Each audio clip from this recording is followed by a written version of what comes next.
Kausapin po natin si tatay. Dati daw po ay hindi siya makatalan. Ha? O ngayon, ayan, mag-isa na siya, oh. Nakakatuwa naman, oh.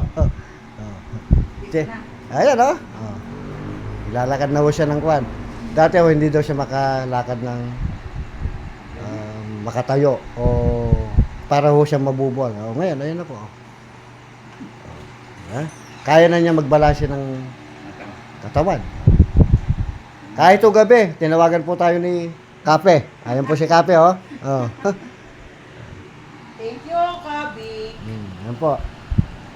Wala pong anuman. At basta, emergency po, darating at darating po tayo.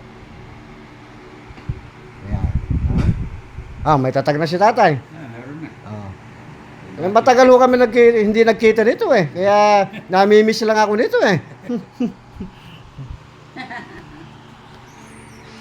Pero alagaan pa ho natin si tatay para makasiguro tayo. Sige po guys, at nagtimpla na ho ng kape at kami po ay magkakape na. Salamat po.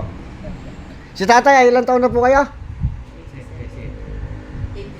87. 87? Tingnan nyo, 87 si tatay ha. May parang 60 lang. Oh, di ba?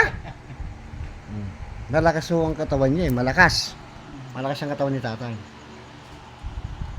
Sige guys, at matulog na kayo, gabi na. Kami po ay magkakape na.